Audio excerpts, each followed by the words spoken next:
Lyon demain, le quart d'heure lyonnais, toute l'actualité chaque matin. Parce que Lyon demain se dessine aujourd'hui, voici l'essentiel de l'actualité. En ce vendredi, nous sommes le 8 octobre. Nous reviendrons sur la visite hier à Lyon du ministre de l'Intérieur, Gérald Darmanin. Aujourd'hui, c'est la ministre déléguée à l'industrie, Agnès Pannier-Runacher, qui est attendue dans l'Est lyonnais, à l'usine Boehringer Ingelheim. Anne Hidalgo, candidate socialiste à l'élection présidentielle, fera halte à la librairie de Citre à la Part-Dieu ce vendredi pour la signature de son livre, mais aussi à Chasse-sur-Rhône pour visiter une école. Une transhumance qui traverse Lyon, voilà un troupeau de moutons qui ne devrait pas passer inaperçu jusqu'à samedi soir dans les rues et parcs lyonnais. C'est la semaine des pensions de famille, un mode de logement qui a tendance à se développer pour un public fragile en attente de réinsertion. Le cirque Medrano revient à Lyon sur le Quai Perrache à partir de demain. Et puis bien sûr l'ouverture ce week-end du Festival Lumière. De nombreuses stars entre Rhône et Saône jusqu'au 17 octobre. Lyon demain, le quart d'heure lyonnais, toute l'actualité chaque matin.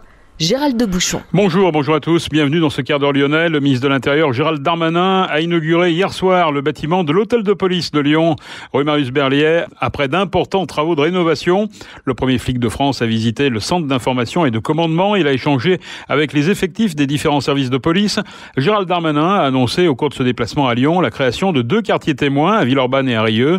Ce nouveau dispositif vise à lutter contre les trafics de stupéfiants. Gérald Darmanin est revenu également sur le dossier des caméras de vidéoprotection, pointant le faible entrain, selon lui, de Grégory Doucet pour l'installation de nouvelles caméras. Mais le maire de Lyon lui a répondu qu'il y avait déjà 571 caméras dispersées sur les 9 arrondissements de la ville. Grégory Doucet réclame, lui, des effectifs de police nationale. Ce dont j'ai besoin, moi, c'est d'une présence policière de policiers nationaux dans la ville. Parce que si on regarde les choses de manière très concrète, couvrir la ville de caméras, est-ce que ça va faire en sorte que les délinquants sont attrapés plus vite? Non. Ce dont nous avons besoin, c'est de policiers. Alors, les policiers municipaux, c'est notre boulot et on est en train de le faire avec Monsieur Chéhy. Mais les policiers nationaux, c'est le boulot du ministre de l'Intérieur. Il nous en faut aussi pour qu'ils puissent intervenir. Les caméras n'attrapent pas les délinquants, jusqu'à preuve du contraire. On a besoin de présence humaine.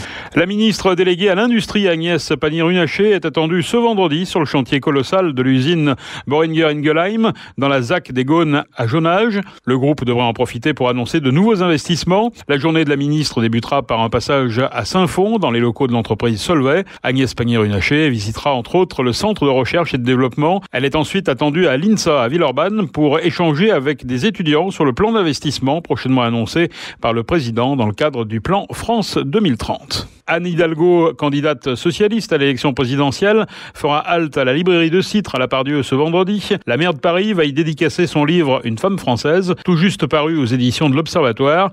La maire de Paris souhaite remettre au cœur du débat le thème de l'école. Elle effectuera aussi un déplacement à Chasse-sur-Rhône, en Isère, au sud de Lyon, pour échanger avec des parents d'élèves, des enseignants et des acteurs éducatifs sur l'inclusion scolaire, l'accompagnement à la parentalité et les temps scolaires. Le rapporteur public du Conseil d'État a préconisé d'organiser de nouvelles élections à Givors. Il pointe de graves agissements dans 2 bureaux de vote du quartier des Vernes lors du second tour des municipales le 28 juin 2020. Le Conseil d'État doit trancher d'ici à la fin du mois. Lyon demain, média agitateur d'idées. Une transhumance qui traverse Lyon. Voilà un troupeau de moutons qui ne devrait pas passer inaperçu jusqu'à samedi soir. Les bêtes sont parties hier matin du parc de la Tête d'Or en direction de Gerland. Elles vont effectuer en tout un périple de 28 km. Bastien Boyer, berger de l'association La Bergerie Urbaine, est à l'initiative de cette petite transhumance au cœur de la capitale des Gaules. Un troupeau qui crée du lien social et qui permet du coup d'aborder d'autres sujets comme le climat ou l'alimentation. La Bergerie Urbaine organise des repas conviviaux, mais aussi des animations ouvertes au public tout au long du parcours. Ce vendredi, direction le parc de Pareilly, avec à l'arrivée conférences, tables rondes, expositions et animations musicales. Enfin, demain samedi, direction le quartier de Cusset à Villeurbanne. Les moutons remonteront par le 3e et le parc Chambovet. Ils arriveront au parc de la commune de Pareilly à Villeurbanne vers 17h. En 2021, on reparle beaucoup des pensions de famille. Un modèle de logement qui permet à un public en difficulté de débuter une réinsertion. Nous avons visité la résidence Zola à Villeurbanne à l'occasion de la Semaine nationale des pensions de famille. Rendez-vous dans quelques instants. Se vacciner contre la Covid-19, c'est se protéger, protéger les plus fragiles et pouvoir bientôt tous se retrouver. Qui peut se faire vacciner aujourd'hui ? Toutes les personnes de 12 ans et plus. Alors n'attendez plus. Faites-vous vacciner. Vous pouvez vous renseigner et prendre rendez-vous sur santé.fr ou auprès d'un médecin, d'un pharmacien ou d'un infirmier. Ceci est un message du ministère des Solidarités et de la Santé et de l'Assurance Maladie. Opération ablation du rein gauche, passage au Père Chevrier, donc foyer des sans-abri, 18 mois. Et ensuite, je suis arrivé ici, prise en charge bien évidemment par une assistante sociale, toujours suivie par une assistante sociale, qui m'a proposé de venir ici. J'ai accepté. Jérôme est en quelque sorte un cabossé de la vie. Il est arrivé il y a 1 an à la pension de famille Aralis, un immeuble discret, réhabilité, cours Émile Zola à Villeurbanne, facile d'accès par le métro République. Ici, 26 appartements pour un public fragile et en panne de solutions de logement, essentiellement des personnes seules comme Jérôme. Ici, il y a une collectivité, mais avant tout, vous avez votre indépendance, puisque vous avez votre propre appartement.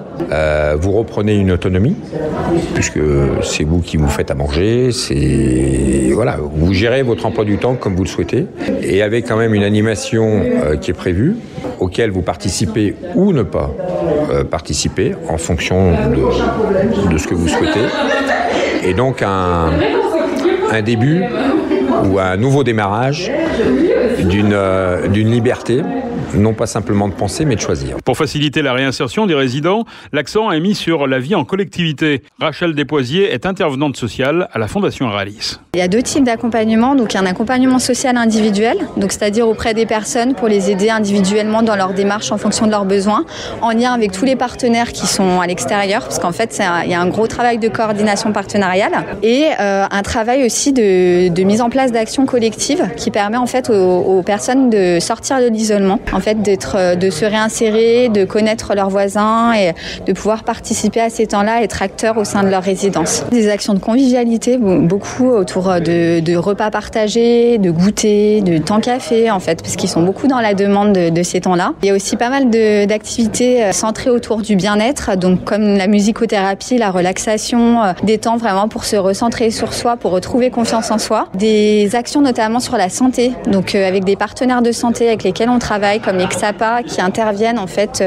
pour mener des actions de prévention autour de la santé. La cour a été totalement réaménagée, un mobilier en bois, des bancs et surtout une fresque murale réalisée par les habitants, encadrée par l'artiste muraliste Nemo. Gaël a pris le pinceau pour participer à la renaissance de la cour. À la cour, ça a été formidable parce qu'il y a un groupe de personnes qui sont venues nous aider pour faire une cour en bois, aménagée en bois avec un grand portique. Il y a eu des photos qui ont été faites et qui ont pu être affichées. Et puis une fresque sur le mur. On en a participé à la faire. L'artiste est venu nous proposer des choses. On lui a proposé, il nous a demandé qu'on lui propose certaines choses. Et ensemble, il a fait la maquette. Et ensuite, on en a peint ensemble ceux qui voulaient peindre. Il y a eu beaucoup de gens qui sont venus peindre. La Fondation Aralis dispose de 8 pensions de famille sur le Rhône et la Loire. Elles accueillent quelques 180 résidents. Pour en savoir plus sur ces pensions de famille, nous avons rencontré Cassandre Jacquemier, chargée de mission à la Fondation. Une pension de famille, donc c'est une forme d'habitat qui permet à la fois de proposer des espaces privatifs et collectifs. Donc en moyenne, ces structures accueillent 25 résidents qui sont logés et qui peuvent accéder donc à une salle collective pour être à la fois donc habité dans un espace d'un logement autonome et partager des temps collectifs avec d'autres personnes, et une équipe de site donc qui est composée d'une intervenante sociale, d'un responsable de résidence et d'un agent de proximité. Quels sont les types de résidents ou de résidentes qui peuvent être accueillis ici ? Alors au niveau du public qui est accueilli en pension de famille, on accueille principalement donc des personnes qui sont seules, bénéficiaires pour la plupart des minima sociaux, qui peuvent être aussi en souffrance psychique ou avoir d'autres problématiques, et elles sont orientées par la maison de la veille sociale qui en tout cas va recenser toutes les demandes de logement, d'hébergement au niveau du territoire. Quelles sont les contraintes finalement ? Est-ce qu'il y a des contraintes par exemple de temps ? Est-ce qu'elles sont limitées dans le temps pour ce qui concerne leur accueil ici ? Donc effectivement, vous pointez en tout cas une question qui est très juste, puisque la pension de famille est destinée à être un habitat durable. Donc l'idée c'est que quand la personne, en tout cas le ménage, entre dans la structure, qu'elle puisse s'approprier son logement et se maintenir dans ce logement. Donc il n'y a aucune durée de parcours, en tout cas de séjour. Donc c'est vrai qu'il y a très peu de sorties, et donc on est aussi, il y a des listes d'attente qui sont très longues pour entrer en pension de famille. Donc il y a un besoin en tout cas de places supplémentaires pour pouvoir accueillir aussi des personnes dans ce type d'habitat. Donc on a compris que c'était un logement qui pouvait être pérenne, qui leur coûte combien finalement ?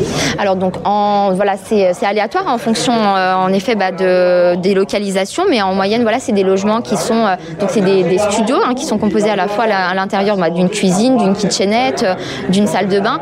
Les loyers sont d'environ 450 €, mais c'est vraiment une grande fourchette qui comprennent ces charges compris. Et les résidents payent en moyenne un résiduel, donc un reste à charge de 90, 100, 110 €, puisqu'elles bénéficient aussi des droits au niveau des aides au logement. Ce sont des personnes seules essentiellement ? Tout à fait. Donc au niveau du public accueilli, la spécificité des pensions de famille, c'est aussi destiné donc à des personnes qui sont isolées, même si on accueille également quelques couples. Mais voilà, c'est un petit peu à la marge. Donc l'idée, c'est pas de leur offrir simplement un logement, on l'a bien compris, mais c'est aussi de leur offrir un accompagnement. Tout à fait. Voilà, c'est de pouvoir aussi proposer un parcours résidentiel sécurisé, de proposer un accompagnement qui est individualisé, donc qui s'adapte aussi en fonction du parcours, en fonction de la situation de chaque personne. Et cet accompagnement est à la fois individuel et collectif. Donc c'est-à-dire que l'équipe de site avec aussi les personnes vont monter des projets d'animation en fonction des attentes des personnes qui habitent dans les lieux, mais aussi des besoins qui sont repérés par l'équipe.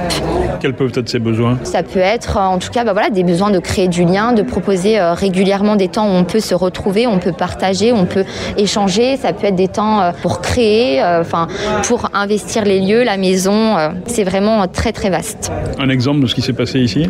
Donc ici par exemple, comme vous pouvez le voir à l'extérieur, donc il y a eu l'aménagement de la cour intérieure puisque la pension de famille a été ouverte en 2019, donc c'est quand même assez récent. Et l'idée ça a été de pouvoir investir cet espace, que les personnes puissent investir les lieux. Donc il y a eu une fresque qui a été faite, il y a eu du mobilier qui a été créé avec l'association Esenia avec du matériel recyclé, la mise en place d'un compost, la salle d'animation aussi au niveau du mobilier. Les personnes ont pu choisir le mobilier, en tout cas les tableaux qui sont installés, la décoration, et vraiment pour investir en tout cas les lieux. Des contacts ont été noués avec le cinéma Areissa et Voisin, le Zola. Les résidents peuvent ainsi accéder aux loisirs, à la culture. Un premier pas vers une seconde vie, car la plupart des résidents espèrent accéder à un logement traditionnel après ce passage en pension de famille. Jérôme se prend à rêver de jours plus heureux. J'ai envie de retravailler, mais aujourd'hui ça me paraît bien compromis compte tenu de mon statut. Retrouver une vie de couple et retrouver mes enfants et avoir un nouveau chez moi, c'est véritablement ce qui me tient à cœur. Avant tout, la famille. Lyon demain, idée en partage. Jusqu'au 2 novembre, une exposition interactive, La Terre depuis l'espace, a pris place dans le hall du siège de la région, à Confluence, pour fêter les 30 ans de la fête de la science, avec des photos de Thomas Pesquet. L'objectif est de vulgariser la science auprès de tous. Un partenariat a été créé avec le Centre national d'études spatiales. 10 photos ont été sélectionnées pour leur intérêt scientifique, parmi plus de 20 000 prises par Thomas Pesquet. On peut même entendre ses commentaires via l'application créée spécialement. À découvrir aussi des photos de la région, le travail d'entreprise en lien avec la conquête spatiale et de nombreuses maquettes. Le cirque Medrano revient à Lyon, sur le quai Perrache, à partir de demain samedi et jusqu'au 28 novembre. Au programme, le 14e Festival international du cirque de Lyon. Medrano qui promet peu de numéros avec animaux. Aucun fauve ni animal sauvage cette année. Seuls les chevaux de la grande cavalerie s'élanceront sous le chapiteau du quai Perrache. Le Festival Lumière débute demain samedi. Pendant les 9 jours consacrés au cinéma, du 9 au 17 octobre, de nombreuses stars sont attendues entre Rhône et Saône, à commencer par la réalisatrice néo-zélandaise Jane Campion, prix Lumière 2021. Vous pourrez la rencontrer lors d'une masterclass le vendredi 15 octobre au Théâtre des Célestins à 15h. Elle recevra son prix le jour même à 19h30 à l'amphithéâtre du Centre des Congrès. Homme de théâtre, de radio et de télévision, Édouard Baird présentera 3 films, Ouvert la nuit, Adieu Paris et Mademoiselle de Jonquière. Dimanche, le film d'animation Shrek fête ses 20 ans avec la présence de l'acteur Alain Chabat qui prête sa voix à Le Gros Vert. Il présentera le film à la Halle Tony Garnier. L'acteur et réalisateur lyonnais Clovis Cornillac sera présent pour la projection de plusieurs films. Nommé il y a une semaine à la tête de l'Institut Lumière, Irène Jacob ne manquera pas le rendez-vous du festival. Elle succède à Bertrand Tavernier, décédé en mars dernier. La brondillante Mimi Mati sera à Dardilly pour la projection de Portrait de femme. Enfin, l'actrice Elsa Zilberstein sera à Charbonnières où elle présentera Le jour se lève. Elle sera aussi à Lyon au Comédia pour In the Cut, film réalisé par le prix Lumière Jane Campion. Merci d'avoir suivi ce quart d'heure lyonnais. Passez un excellent week-end et on se retrouve lundi.